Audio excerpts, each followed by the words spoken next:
नमस्कार दोस्तों, आपका स्वागत है आपके अपने चैनल स्टडी पर।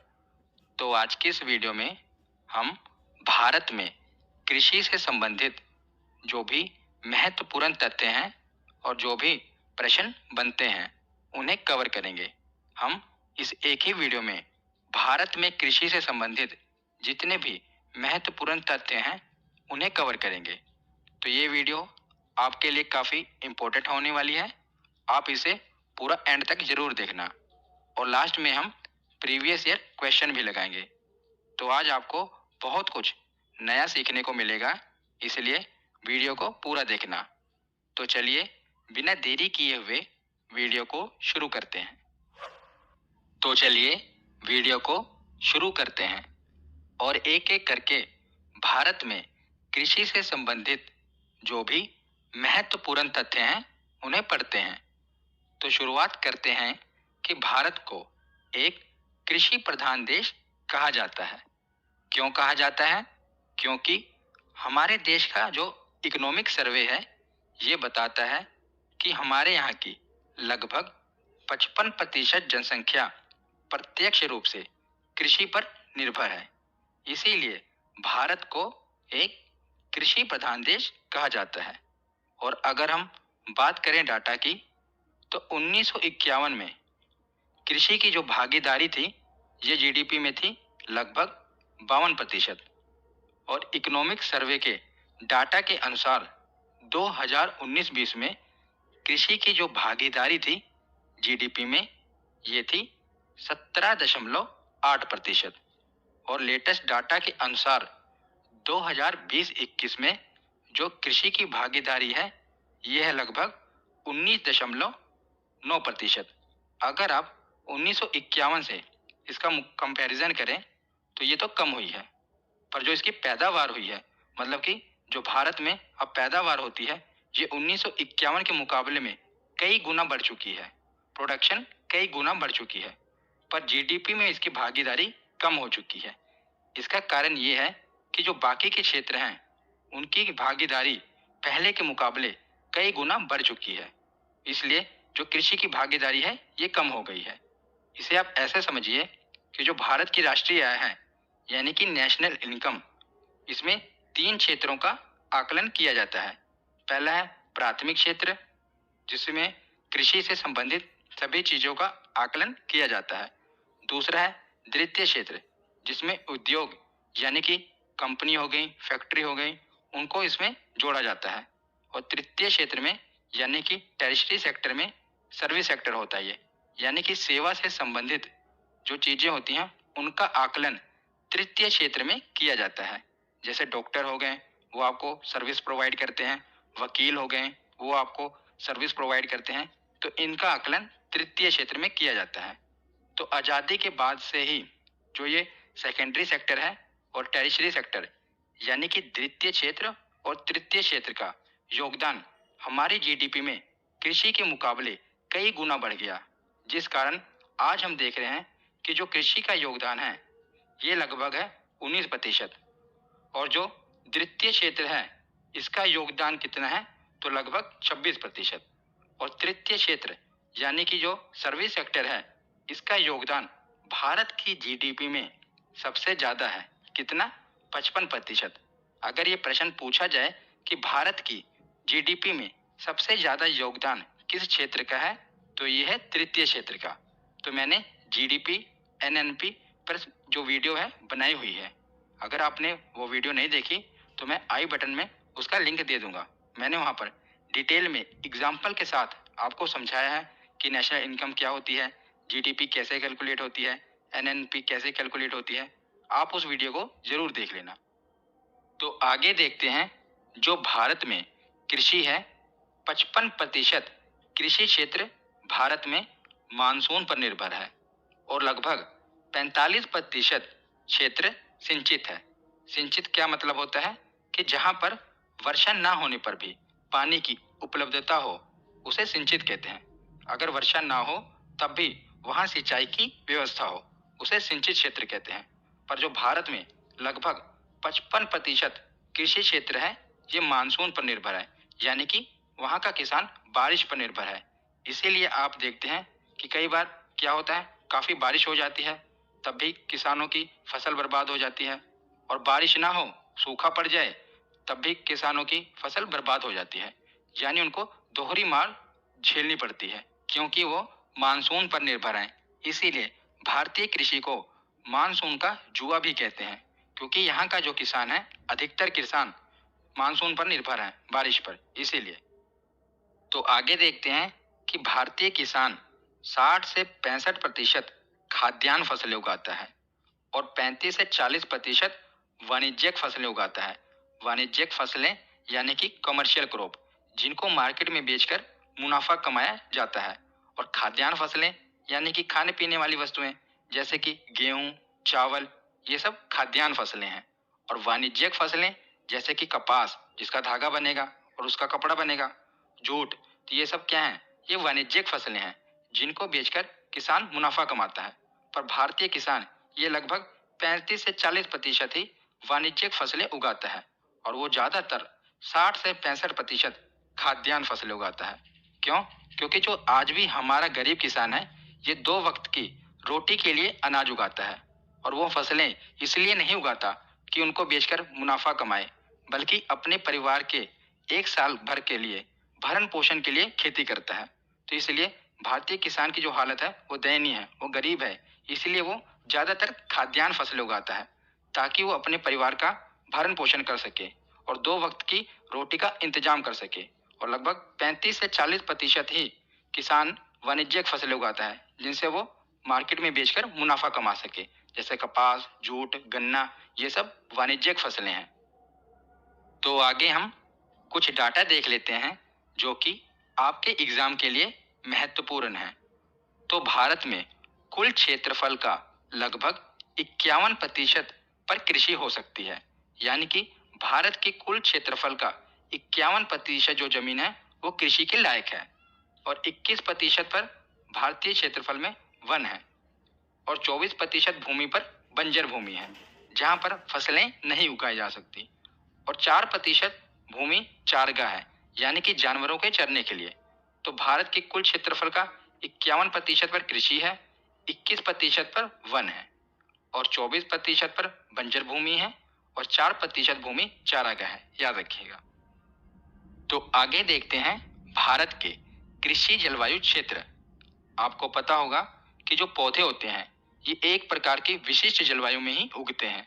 कुछ पौधे होते हैं वो सर्दियों में उगते हैं, कुछ गर्मियों में उगते हैं, मतलब ये जलवायु पर डिपेंड करते हैं। कुछ पौधे होते हैं, आप देखते होंगे, वो पर्वतीय क्षेत्रों में ही उगते हैं, क्योंकि वहाँ की जलवायु पर वो निर्भर होते हैं। कुछ मैदानी भागों में उगते हैं। तो जलवायु का बहुत ही इंपॉर्टेंट रोल है पौधे के विकास में। तो हर पौधा एक विशिष्ट जलवायु में ही अपना विकास करता है। जैसे गेहूं एक शीतोष्ण कटिबंधीय पौधा है, अतः इसे सर्दी की ऋतु में ही उगाया जाता है। और धान एक उष्ण कटिबंधीय पौधा है, इसे गर्मी में मानसून के समय उगाया जाता है।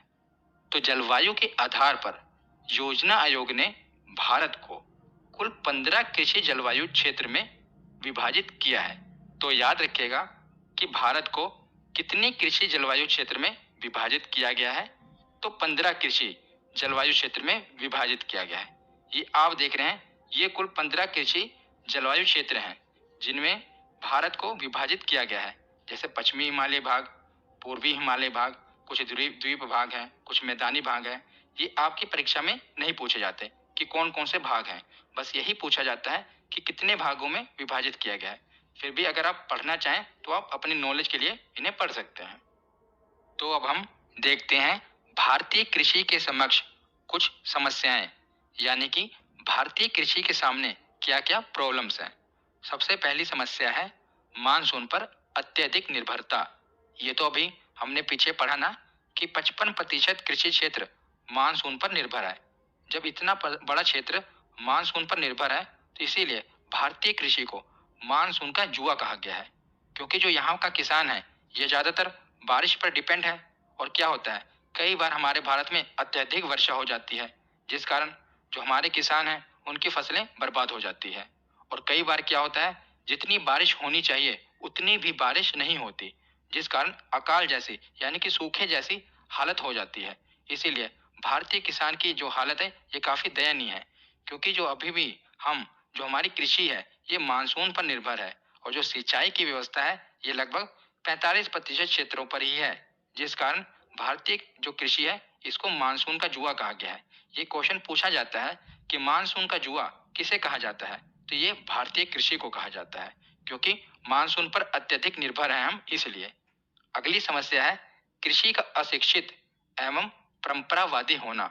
तो जो भारत का अधिकतर किसान है ये अशिक्षित है, पढ़ा लिखा नहीं है और पुराने तरीके से कृषि करता है। जो पढ़े लिखे लोग हैं वो कृषि करना नहीं चाहते। तो आपको पता है जो किसान है, भारत के किसान है, ये अशिक्षित है, कम पढ़े लिखे हैं, और जो पुराने तरीके से कृषि होती आई है, मतलब कि जैसा उन्होंने अपने दादा परदादा अपने पिताजी से सीखा है उसी प्रकार की वो कृषि करते हैं। और अभी भी भारतीय कृषि में मशीनीकरण का अभाव है, वो पुराने तरीके से ही कृषि करते हैं। तो ये भी दूसरी समस्या है। तो अगली समस्या है कृषि जोतों का छोटा आकार। भारत में 2/3 किसानों के पास 1 हेक्टेयर से भी कम जमीन है। तो बताइए कि 66% किसानों के पास 1 हेक्टेयर से भी कम जमीन है, इसलिए वो अत्यधिक उपज नहीं कर पाते, और जितना भी अपना अनाज उगाते हैं उतने से वो अपने परिवार का ही पालन पोषण करते हैं, और वो उससे मुनाफा नहीं कमा पाते, क्योंकि उनके पास जमीन काफी छोटी है। 1 हेक्टेयर से भी उनके पास कम जमीन है, तो उसमें वो कितनी अनाज उपजाएंगे, और इसीलिए वो मशीनीकरण की ओर भी नहीं जा पाते, क्योंकि कई किसानों के पास तो इतनी कम जमीन है कि वहां पर सही तरीके से ट्रैक्टर द्वारा जुताई भी नहीं हो पाती। तो वो मशीनीकरण से दूर जाते हैं और वो अपनी वही पुराने तरीके से कृषि करते आए हैं, और इतनी कम जमीन होने के कारण वो ज्यादा मुनाफा भी नहीं कमा पाते। आप देखते होंगे कि आपके दादा परदादा के पास पहले 10-12 बीघा जमीन होती होगी, और उसके बाद उनके 4-5 बेटे होंगे तो उसमें वो जमीनें बढ़ जाएंगी, उसके बाद उनके बेटे होंगे तो फिर उसमें जमीनें बढ़ जाएंगी। तो इतनी छोटे छोटे आकार की जमीनें हो जाती हैं, क्योंकि यहाँ पर सब हम मिलकर तो जमीनों पर खेती करते नहीं, अपनी अलग अलग जमीनें बांट लेते हैं। तो इतनी कम जमीनें हो जाती हैं, उनका आकार इतना छोटा हो जाता है कि उसमें हम इतनी ही उपज कर पाते हैं जिससे वो अपने परिवार का पालन पोषण कर पाए, और उससे वो ज्यादा मुनाफा नहीं कमा पाते और मशीनीकरण की ओर भी नहीं बढ़ पाते। तो ये भी एक समस्या है। तो अगली समस्या है बीज की निम्न गुणवत्ता, यानी कि जो भारतीय किसान हैं ये काफी लो क्वालिटी के बीज प्रयोग करते हैं, जिसके कारण जो पैदावार है वो काफी कम होती है। तो भारत में कृषि पर रिसर्च करने के लिए बहुत कम राशि खर्च की जाती है। तो जो भारतीय सरकार है ये कृषि पर रिसर्च करने के लिए बहुत कम राशि खर्च करती है, जिसके कारण क्या होता है, यहाँ का जो किसान है ये निम्न गुणवत्ता के बीज प्रयोग करते हैं, और जिसके कारण पैदावार भी बहुत कम होती है। तो ये भी एक समस्या है। अगली समस्या है भंडारण की पर्याप्त सुविधा। तो भंडारण की पर्याप्त सुविधा ना होने के कारण भारत में बहुत सा अनाज सड़ जाता है। तो ये भी बहुत ही गंभीर समस्या है, क्योंकि भारतीय किसान अनाज तो पैदा करता है, पर भंडारण यानी कि स्टोर की प्रॉपर सुविधा ना होने के कारण, पर्याप्त सुविधा ना होने के कारण बहुत सा अनाज ऐसे ही सड़ जाता है। ये कुछ भारतीय कृषि के समक्ष हमने समस्याएं पढ़ी। अब हम आगे कुछ और महत्वपूर्ण तथ्य देखते हैं। तो आगे देखते हैं ऋतुओं के आधार पर फसलों का वर्गीकरण। ये काफी इंपॉर्टेंट है, और इस स्लाइड से आपकी परीक्षा में प्रश्न देखने को जरूर मिलेंगे, क्योंकि हर बार इससे प्रश्न रिपीट होते हैं। तो ऋतुओं के आधार पर 3 प्रकार की फसलों का वर्गीकरण किया गया है। पहली है रबी की फसल, दूसरी है खरीफ फसल, और तीसरी है जायद फसल। तो सबसे पहले देखते हैं रबी की फसल। इसमें पूछा क्या जाता है, तो इसमें यह पूछा जाता है कि बताइए कि रबी की फसल की बुआई कब होती है, कटाई कब होती है, या तो कुछ उदाहरण दे दिए जाते हैं और पूछा जाता है कि बताइए ये रबी की फसल है या खरीफ की फसल है। तो आपको ये बताना होता है। तो इसे अभी मैं आपको ट्रिक से बताऊंगा, पहले हम देख लेते हैं। तो देखिए, जो रबी की फसल है इसकी बुआई होती है अक्टूबर और नवंबर में, और जो कटाई होती है यानी कि फसल पककर जब तैयार हो जाती है तो इसकी कटाई होती है मार्च और अप्रैल में। मतलब कि लगभग 5 महीने बाद, हर फसल को 5 महीने बाद लगभग काट लिया जाता है। तो देखिए, अक्टूबर के 5 महीने बाद मार्च आ जाता है ना, तो अक्टूबर में इसकी बुआई होती है और इसकी कटाई हो जाती है मार्च अप्रैल में। तो जो रबी फसल है ये शीत ऋतु की फसल है। आप देख रहे हैं अक्टूबर नवंबर में इसकी बुआई होती है, मतलब कि सर्दी के मौसम में। तो ये एक शीत ऋतु की फसल है। इसके कुछ उदाहरण देखिए, गेहूं, जौ, सरसों, चना, मटर, आलू, ये तो सब रबी की फसलें हैं। अगर आप किसान परिवार से संबंध रखते हैं तो आपको पता होगा। देखिए, इसको आप सबसे जो इम्पोर्टेंट है ये है गेहूँ। तो गेहूँ आप ऐसे भी याद रख सकते हैं, आपको पता ही होगा कि जो गेहूँ की कटाई होती है, ये मार्च और अप्रैल में ही होती है ना? मार्च अप्रैल में गेहूँ की कटाई होती है। अब जो वैसाखी का त्योहार होता है 13 अप्रैल को, तो उस समय भी किसान गेहूँ की कटाई करते हैं। तो इसको तो आप याद रख सकते हैं। अगर मार्च अप्रैल में इसकी कटाई होगी, तो 5 महीने पहले ही इसकी बुआई हुई होगी, यानी कि अक्टूबर-नवंबर में, सर्दियों के मौसम में। तो ये आप याद रख लेना कि सर्दियों के मौसम में इसकी बुआई होती है और इसकी जो कटाई होती है ये मार्च अप्रैल में होती है। तो इसे याद रखने की ट्रिक क्या है कि कौन सी रबी की फसल है, कौन सी खरीफ फसल है, कौन सी जायद फसल है, यानी कि ये किस महीने में बुआई होती है और किस महीने में कटाई होती है। अगर आपको एक भी फसल का अंदाजा लग जाए कि ये इस महीने में बुआई होगी, तो आप बाकी का अंदाजा लगा लेंगे। क्योंकि देखिए, जो रबी की फसल है और खरीफ फसल है, इन्हीं दोनों को पूछा जाता है। तो एक तो बुआई होती है सर्दियों में अक्टूबर नवंबर, और दूसरे की बुआई होती है जून जुलाई, यानी कि गर्मियों में, मानसून के समय। तो आप यही कंफ्यूज हो जाते हैं कि कौन सी है गर्मियों वाली, कौन सी है सर्दियों वाली, कि खरीफ फसल गर्मियों वाली है या रबी फसल गर्मियों वाली है। तो इसका एक तरीका है, देखिए इसकी एक ट्रिक है, यह है खजाना। क्या? खजाना। इसे आप याद रख पाएंगे कैसे? खा से हो जाएगा खरीफ फसल, तो खरीफ फसल, उसके बाद आएगी बुआई, तो जा से क्या आएगा? जून। जून और जुलाई होगा, और ना से क्या होगा? नवंबर। नवंबर और दिसंबर। देखिए, खा से हो गया क्या हो गया? खरीफ। जा से क्या हो गया? जून। और ना से क्या होगा? नवंबर। यानी कि खरीफ जो फसल है उसकी बुआई होगी जून में और कटाई होगी नवंबर में। इससे आपको खरीफ फसल का अंदाजा हो जाएगा। जब आपको खरीफ फसल पता लग जाएगी तो रबी की फसल तो आप ऐसे भी पता लगा लेंगे। अगर खरीफ फसल की बुआई होगी जून जुलाई में, तो दूसरे की तो सर्दी में ही होगी, तो अक्टूबर नवंबर में होगी। इसी में तो आप कंफ्यूज होते हैं ना कि ये जून जुलाई में होगी या अक्टूबर नवंबर में होगी। तो खजाना से आप पता लगा पाएंगे कि जो खरीफ फसल है इसकी बुआई होगी जा यानी कि जून, और ना यानी कि नवंबर में कटाई होगी। तो जो बची ये है रबी की फसल, तो इसकी बुआई होगी अक्टूबर नवंबर में और कटाई होगी मार्च अप्रैल में।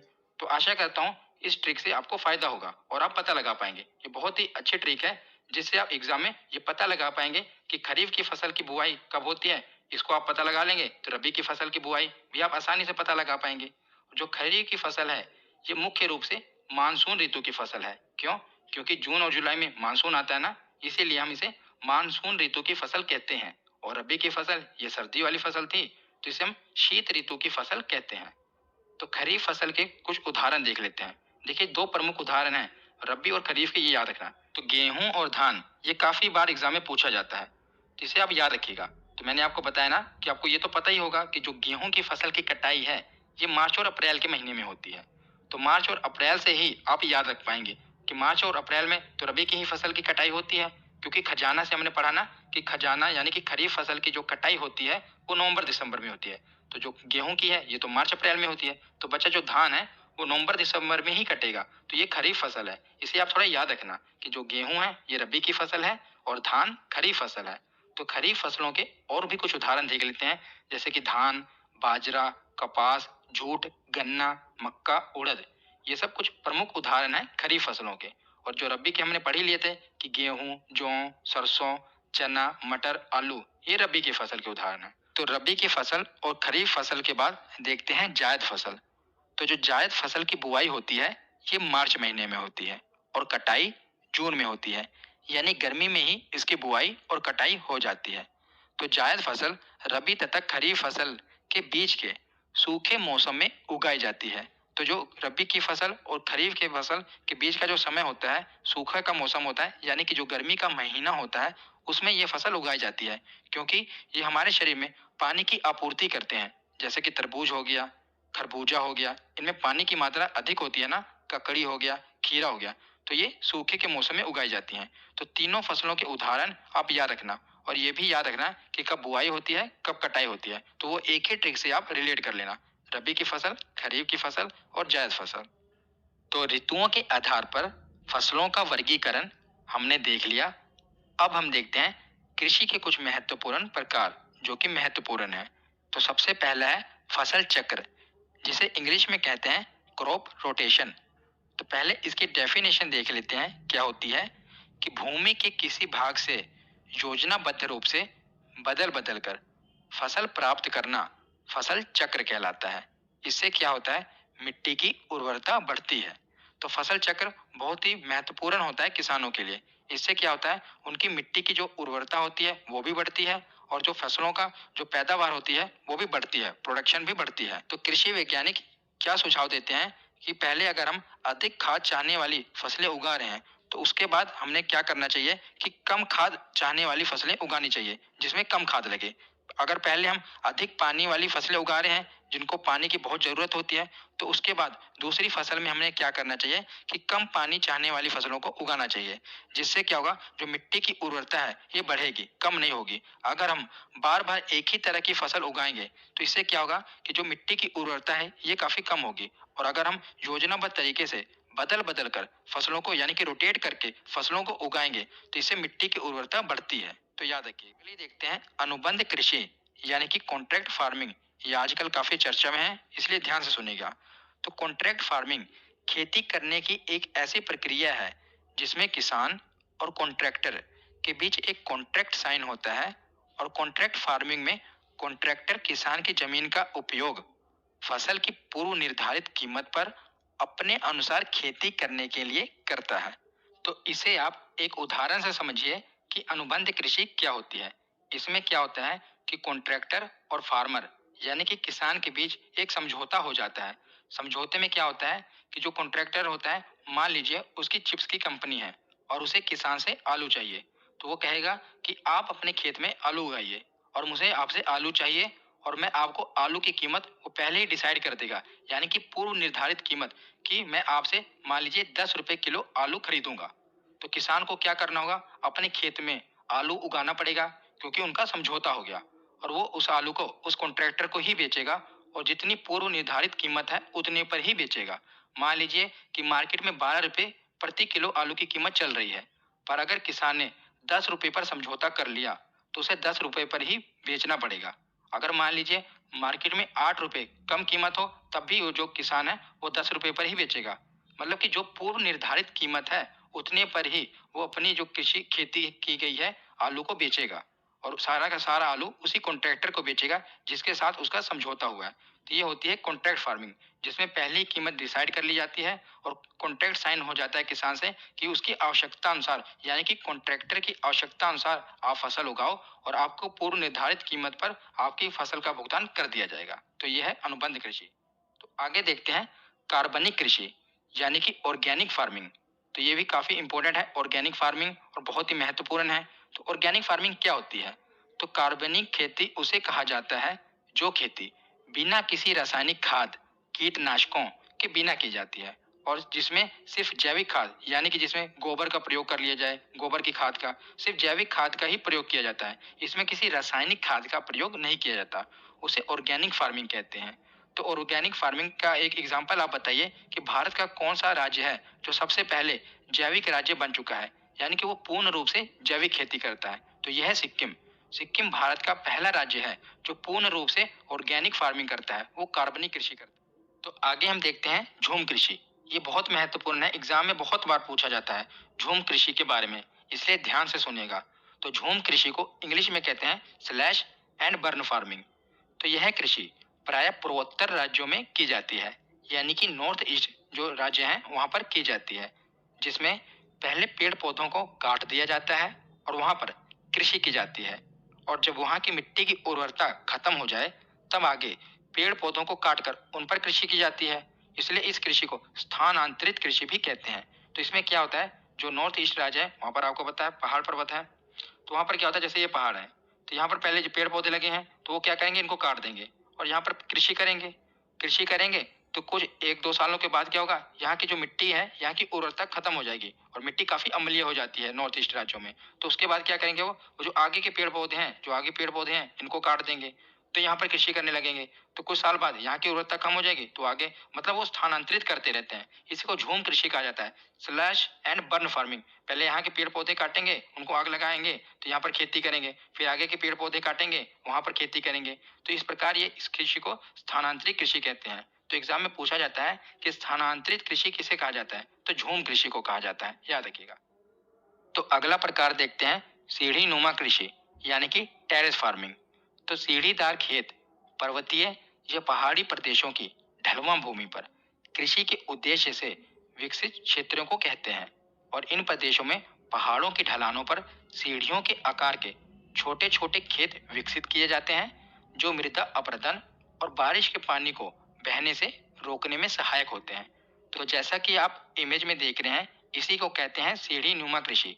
ये अक्सर पहाड़ी और पर्वतीय ढलानों पर ही होती है, क्योंकि वहां पर क्या होता है, जब बारिश होती है पहाड़ी इलाकों में अक्सर ही बारिश होती रहती है, तो जो क्या होता है, जब पानी बहुत तेजी से नीचे की ओर बहता है और वहां मृदा का अपरदन बहुत ही ज्यादा होता है और बारिश के बहाव के कारण मिट्टी जो वहां की बह जाती है, तो इसलिए वहां पर सीढ़ीदार खेत बनाए जाते हैं, जैसा कि आप इमेज में देख रहे हैं। तो इस तरह खेत बनाने के पीछे क्या मकसद होता है, ताकि मृदा अपरदन को रोका जा सके और जब वहां पर बारिश हो तो जो मृदा की कटाई है उसे रोका जा सके। इसलिए पहाड़ी इलाकों पर सीढ़ी नुमा खेती की जाती है, ये याद रखिएगा। तो कृषि के प्रकार हमने देख लिए। अब हम देखते हैं विभिन्न कृषि क्रांतियां। तो ये एग्जाम में पूछी जाती हैं। विभिन्न कृषि क्रांतियां, जो हमारे देश में विभिन्न प्रकार की कृषि क्रांतियां हुई हैं, उसमें से जो हरित क्रांति है, ये काफी एग्जाम में पूछी जाती है, तो इसे हम थोड़ा डिटेल में पढ़ेंगे। और जो बाकी की क्रांतियां हैं, उससे यही पूछा जाता है कि ये कृषि क्रांति किससे संबंधित है, तो हम उसे उसी प्रकार पढ़ेंगे। पहले हम देखते हैं हरित क्रांति। तो हरित क्रांति है क्या? हरित क्रांति कृषि उत्पादन को बढ़ाने के लिए लागू की गई एक नीति थी।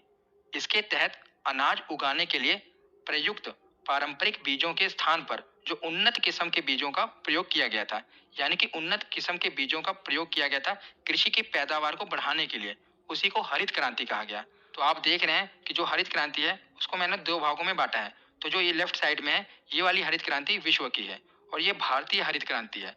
आपने भारतीय हरित क्रांति के बारे में ही पढ़ा होगा, पर अब इसको भी याद रखना। तो जो विश्व में हरित क्रांति सबसे पहले 1965 में यूएसए और मेक्सिको में हुई थी। और हरित क्रांति के जनक किसे कहा जाता है? तो नॉर्मन बोरलॉग को कहा जाता है। आपने स्वामीनाथन के बारे में पढ़ा होगा, पर वो भारतीय हरित क्रांति के जनक थे। अगर आपसे ये पूछा जाए कि हरित क्रांति के जनक कौन है, तो वो हैं नॉर्मन बोरलॉग, याद रखिएगा। और शांति के क्षेत्र में इन्हें नोबेल पुरस्कार भी मिल चुका है। जिनके इस काम के लिए इन्हें नोबेल पुरस्कार मिला, पर एग्रीकल्चर के क्षेत्र में कोई नोबेल पुरस्कार नहीं दिया जाता, इसीलिए इन्हें शांति के क्षेत्र में नोबेल पुरस्कार दिया गया था, याद रखिएगा। अब हम देखते हैं भारतीय हरित क्रांति। तो भारतीय हरित क्रांति के जनक कौन थे? तो ये थे एम एस स्वामीनाथन। ये थे भारतीय हरित क्रांति के जनक। तो भारत में जो हरित क्रांति की शुरुआत हुई थी, ये हुई थी 1966 और 67 में, याद रखिएगा। कब हुई थी? 1966 और 67 के बीच में। तो जो हरित क्रांति का सबसे अधिक प्रभाव गेहूं और चावल की कृषि पर देखने को मिला था। भारत में गेहूं और चावल की कृषि पर सबसे ज्यादा हरित क्रांति का प्रभाव देखने को मिला था, ये पूछा जाता है। और उसमें दोनों में भी सबसे ज्यादा गेहूं पर देखने को मिला था। तो हरित क्रांति के बाद चावल का जो उत्पादन था, ये 3 गुना बढ़ गया था, क्योंकि हमने उन्नत किस्म के बीजों का इस्तेमाल किया था। और जो गेहूं का उत्पादन था, ये 5 गुना बढ़ गया था। मैंने आपको बताया ना कि अगर गेहूं और चावल में भी देखा जाए, तो जो गेहूं की पैदावार थी, ये सबसे ज्यादा बढ़ी, ये 5 गुना तक बढ़ गई। तो यही थी भारतीय हरित क्रांति, याद रखिएगा। इसमें जो जनक है ये पूछे जाते हैं। अगर हरित क्रांति के जनक पूछे जाए तो वो नॉर्मन बोरलॉग होंगे। अगर भारतीय हरित क्रांति के जनक पूछे जाए तो ये एम एस स्वामीनाथन होंगे, याद रखिएगा। तो हरित क्रांति को हमने डिटेल में पढ़ लिया। अब हम जो बाकी की ये जो क्रांतियां हैं, इन्हें भी पढ़ लेते हैं। इनसे एग्जाम में यही प्रश्न बनता है कि बताइए भूरी क्रांति किससे संबंधित है, लाल क्रांति किससे संबंधित है। वन लाइनर क्वेश्चन आते हैं, तो याद रखिएगा।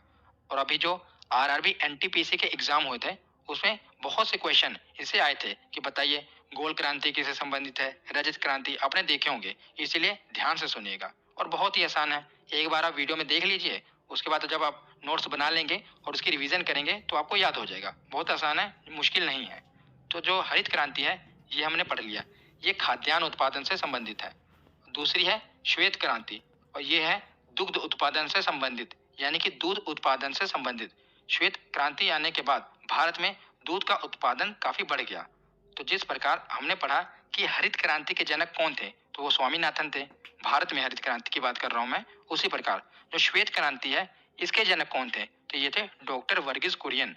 ये पूछा जाता है, दोनों जनक आप याद रखिएगा। हरित क्रांति के भारत के जनक थे स्वामीनाथन, उसी प्रकार श्वेत क्रांति के जनक कौन है? डॉक्टर वर्गीस कुरियन, याद रखिएगा। तो अगली क्रांति है पीली क्रांति।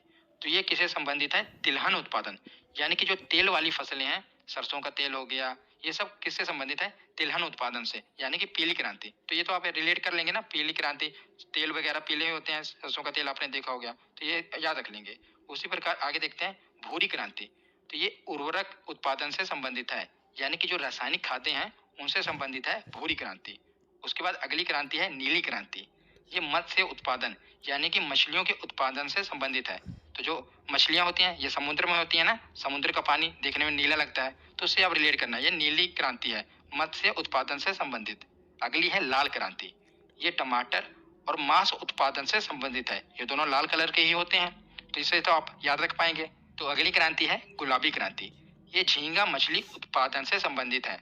एग्जाम में पूछा गया था कि गुलाबी क्रांति किससे संबंधित है, तो याद रखिएगा ये झींगा मछली से संबंधित है। अगली क्रांति है बादामी क्रांति। जो बादामी क्रांति है ये मसाला मसाला उत्पादन से संबंधित है। उससे नेक्स्ट है सुनहरी क्रांति। तो जो सुनहरी क्रांति है ये फल उत्पादन से संबंधित है। अगली है रजत क्रांति, यानी कि सिल्वर क्रांति। तो जो रजत क्रांति है ये एग्जाम में पूछा गया था एनटीपीसी के, याद रखिएगा ये अंडा उत्पादन से संबंधित है। कौन सी? रजत क्रांति। उससे अगली है काली क्रांति। तो काली क्रांति पेट्रोलियम उत्पादन से संबंधित है। तो काली क्रांति के बाद है गोल क्रांति। तो गोल क्रांति आलू उत्पादन से संबंधित है। आलू वैसे भी गोल ही होते हैं, तो ये है आलू उत्पादन यानी कि गोल क्रांति। तो ये सभी प्रकार की क्रांतियां आप याद रखना, आसान है, आपको पता लग ही गया होगा, आसान है, ज्यादा कुछ मुश्किल नहीं है। लास्ट में एक बचा है इंद्रधनुषी क्रांति। इंद्रधनुष क्रांति इसे कहते हैं। तो जिस प्रकार आप देखते हैं ना इंद्रधनुष में कितने सारे रंग होते हैं, उसी प्रकार अभी हमने जितने सारे रंग पढ़े ना, ये लाल पीले नीले हरे, इन सभी रंगों को यानी इन सभी क्रांतियों को एक साथ लेकर चलने का लक्ष्य है इंद्रधनुषी क्रांति में। याद रखिएगा कि जितनी भी ये क्रांतियां हैं हमने ऊपर पढ़ी, हरित क्रांति, श्वेत क्रांति, लाल क्रांति, पीली क्रांति, इन सभी क्रांतियों को एक साथ लेकर चलने का लक्ष्य किसमें रखा गया है? इंद्रधनुष क्रांति में। याद रखिएगा। तो हमने जितनी भी क्रांतियां थी वो पढ़ ली। अब हम कुछ भारत की प्रमुख फसलें हैं ये देख लेते हैं, उनके बाद हम प्रीवियस ईयर क्वेश्चन लगाएंगे। तो सबसे पहले देखते हैं चावल, क्योंकि जो चावल है ये भारत की मुख्य खाद्य फसल है और भारत विश्व का 21.7% चावल उत्पादन करता है। और याद रखिएगा ये भारत की प्रमुख फसल है, मतलब कि जो भारत का ज्यादातर क्षेत्रफल है उस पर चावल की ही फसल उगाई जाती है, चाहे उत्तर भारत हो या दक्षिण भारत हो। तो भारत में नंबर 1 पर कौन है? एग्जाम में यही प्रश्न बनते हैं कि बताइए विश्व में इस फसल को सबसे ज्यादा कौन उत्पादन करता है, भारत में कौन सा राज्य उत्पादन करता है, तो ये तो आप याद रखिएगा। तो जो भारत में है, पश्चिम बंगाल में सबसे ज्यादा चावल का उत्पादन होता है। आपने सुना भी होगा कि जो पश्चिम बंगाल में जो बंगाल के लोग हैं वो मछली चावल खाते हैं, तो वहां पर सबसे ज्यादा पश्चिम बंगाल में ही चावल का उत्पादन होता है। और विश्व में बात करें कि दुनिया में, तो सबसे ज्यादा दुनिया में चीन उत्पादन करता है चावल का। चाइना में होता है सबसे ज्यादा चावल, नंबर 1 पे है। और केंद्रीय चावल अनुसंधान केंद्र, जो भारत में केंद्रीय चावल अनुसंधान केंद्र है, ये कहाँ पर है? तो ये कटक में है। ये एग्जाम में पूछा गया था एसएससी में कि केंद्रीय चावल अनुसंधान केंद्र कहाँ पर है, तो उड़ीसा के कटक में है केंद्रीय चावल अनुसंधान केंद्र। याद रखिएगा। तो चावल के बाद हम देखते हैं भारत की दूसरी प्रमुख खाद्य फसल, ये है गेहूं। तो विश्व में गेहूं उत्पादन में चीन के बाद भारत का दूसरा स्थान आता है। नंबर 1 पे कौन है? चीन। चावल उत्पादन में भी चीन नंबर 1 पर है और गेहूं उत्पादन में भी चीन नंबर 1 पर है। और दूसरे नंबर पर है भारत गेहूं में। और भारत विश्व के लगभग 12% गेहूं का उत्पादन करता है। तो भारत में सबसे अधिक गेहूं का उत्पादन किस राज्य में होता है? तो यह है उत्तर प्रदेश। और पूरी दुनिया में तो चीन।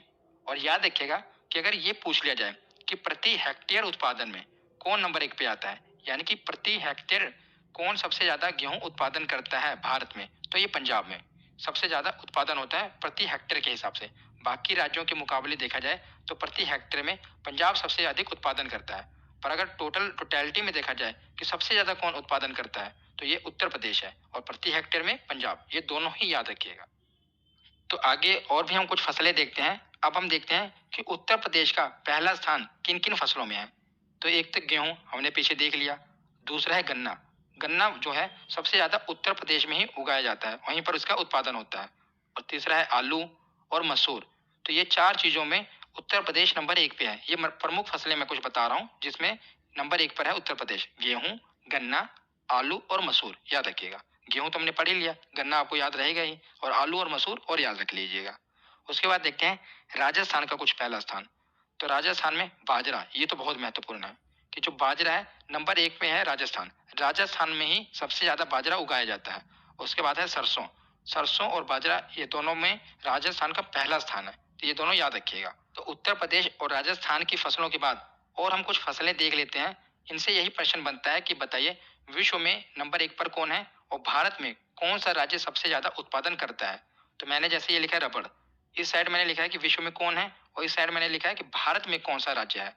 तो पहला है रबड़। तो रबड़ का सबसे ज़्यादा उत्पादन विश्व में करता है थाईलैंड। याद रखिएगा कौन? थाईलैंड। और अगर बात करें भारत की तो केरल। केरल में सबसे ज्यादा रबड़ का उत्पादन होता है, याद रखिएगा। अगली प्रमुख फसल देखते हैं गन्ना। तो हमने भारत में तो देख ही लिया, हमने पढ़ा ना कि उत्तर प्रदेश में सबसे ज्यादा गन्ने का उत्पादन होता है। अगर बात करें पूरे विश्व की तो ब्राजील। ब्राजील में पूरे विश्व में सबसे ज्यादा गन्ना ब्राजील में ही होता है, याद रखिएगा। भारत में उत्तर प्रदेश। अगली फसल देखते हैं, ये बागवानी फसल है चाय। तो सबसे ज्यादा चाय कौन उगाता है? चीन। और भारत में असम। भारत के असम में सबसे ज्यादा चाय उगाई जाती है, ये याद रखिएगा। तो चाय के बाद देखते हैं सोयाबीन। सोयाबीन में प्रोटीन का बहुत ही प्रमुख स्रोत है सोयाबीन। तो सबसे ज्यादा सोयाबीन अमेरिका में उगाया जाता है। कहाँ पर? अमेरिका में। और बात करें भारत की तो भारत के मध्य प्रदेश में सबसे ज्यादा सोयाबीन उगाया जाता है। आगे देखते हैं कॉफी। तो कॉफी पूरे विश्व में बात करें तो ब्राजील में सबसे ज्यादा कॉफी होती है। और भारत में तो कर्नाटक में। का से दोनों रहे ना, कॉफी का से कर्नाटक। तो कॉफी सबसे ज्यादा भारत में होती है कर्नाटक में और पूरी दुनिया में तो ब्राजील में। तो कॉफी के बाद देखते हैं दाल। तो दाल जो है पूरे विश्व में भारत सबसे ज्यादा दालों का उत्पादन करता है। और भारत में भी किस राज्य में? तो मध्य प्रदेश में। भारत सबसे ज्यादा दालों का उत्पादन करता है। और एक मैं आपको इंटरेस्टिंग फैक्ट बताता हूँ कि जबकि भारत सबसे ज्यादा दालों का उत्पादन करता है, फिर भी भारत को दूसरे देशों से दालें आयात करनी पड़ती है। क्योंकि जो भारत में है दालों की डिमांड बहुत ज्यादा होती है। जितना यहाँ उत्पादन होता है उससे भी ज्यादा दालों की डिमांड होती है। तो हमें दूसरे देशों से दालें मंगानी पड़ती है। क्योंकि आपको पता होगा भारत में एक टाइम दाल तो जरूर बनती है, हर घर में बनती है दाल। तो इसीलिए यहाँ पर दाल की जो डिमांड है बहुत ज्यादा है। और इतनी उत्पादन होने के बाद मतलब कि दुनिया में हम नंबर 1 पर आते हैं दालों के उत्पादन के मामले में, फिर भी हमें बाहर से दालें मंगानी पड़ती हैं। तो ये हमने कुछ भारत की प्रमुख फसलें पढ़ ली। एक रह गया जूट, आप इसमें और इंक्लूड कर लीजिएगा जूट की फसल। तो जो जूट है ना, ये भी सबसे ज्यादा भारत में ही होती है। और भारत में कहाँ पर? तो याद रखिएगा पश्चिम बंगाल में। जो जूट है ये सबसे ज्यादा भारत में होती है, भारत के पश्चिम बंगाल में। ये मैं भूल गया था, इसे भी इंक्लूड कर लेना। तो हमने भारत की प्रमुख फसलें देख ली। यहाँ पर हमारा थ्योरी सेक्शन कंप्लीट होता है। अब हम इससे रिलेटेड जो प्रीवियस ईयर के क्वेश्चन हैं उन्हें करते हैं। तो पहला प्रश्न देखते हैं कि भारत का सबसे बड़ा चावल उत्पादक राज्य है तो कहाँ के लोग चावल और मछली ज्यादा खाते हैं? तो पश्चिम बंगाल के। तो भारत का सबसे बड़ा चावल उत्पादक राज्य है पश्चिम बंगाल। और पूरे विश्व में बात करें तो चीन आता है नंबर 1 पर। अगला प्रश्न है कि भारत की प्रमुख खाद्य फसल है। हमने पीछे पढ़ा ना कि कौन सी ऐसी फसल है जिसका उत्पादन मतलब ज्यादातर भारत के क्षेत्रफल पर वो फसल उगाई जाती है। तो यह है चावल। ये भारत की प्रमुख खाद्य फसल है। अगर बात करें दूसरी प्रमुख खाद्य फसल तो वो गेहूं है। अगला प्रश्न देखते हैं कि भारत में हरित क्रांति किस मामले में सर्वाधिक सफल रही है। तो हमने पढ़ा था ना कि भारत में हरित क्रांति से 2 प्रमुख फसलें थी जिनका उत्पादन कई गुना बढ़ गया था। तो ये थे गेहूं और चावल। अगर बात करें कि गेहूं और चावल में भी किसका उत्पादन ज्यादा बढ़ा था, तो गेहूं का ज्यादा बढ़ा था, याद रखिएगा। अगला प्रश्न देखते हैं कि भारत में हरित क्रांति का जनक किसे माना जाता है। यहाँ पर इन्होंने पूछा है कि भारत में, तो भारत में हरित क्रांति का जनक किसे माना जाता है? तो डॉक्टर एम.एस. स्वामीनाथन को। अगर ये पूछा जाता कि हरित क्रांति के जनक कौन है तो ऑप्शन ए सही होता, नॉर्मन अर्नेस्ट बोरलॉग। पर अगर ये पूछा जा रहा है कि भारत में कौन है तो ये है एम.एस. स्वामीनाथन, याद रखिएगा। अगला प्रश्न देखते हैं कि भारत में श्वेत क्रांति के जनक माने जाते हैं। तो श्वेत क्रांति किससे संबंधित है? दुग्ध यानी कि दूध उत्पादन से। तो इसके जनक कौन थे? मैंने आपको बताया था डॉक्टर वर्गीस कुरियन यानी कि डॉक्टर वी कुरियन। ये भारत में श्वेत क्रांति के जनक माने जाते हैं। अगला प्रश्न है कि झूम है एक। ये पूछा गया था कि झूम क्या है? लोक नृत्य है, जनजाति है, नदी घाटी का नाम है या कृषि करने का एक तरीका है। तो हमने पढ़ा था ना ये कृषि के प्रकार में झूम खेती। तो ये कृषि का एक तरीका है, याद रखिएगा। तो अगला प्रश्न है कि गोल क्रांति का संबंध किससे है? तो इसका सही आंसर होगा आलू उत्पादन। इसका संबंध है गोल क्रांति से। टमाटर उत्पादन ये लाल क्रांति से संबंधित है और अंडा उत्पादन ये रजत यानी कि सिल्वर क्रांति से संबंधित है, याद रखिएगा। तो अगला प्रश्न है कि निम्नलिखित में से कौन सी खरीफ की फसल नहीं है। तो देखा, मैंने आपको बताया था ये पूछा जाता है कि कौन सी खरीफ की फसल है, कौन सी रबी की फसल है। तो यहाँ पर देखिए, पहले तो चावल और गेहूं दोनों आए हैं।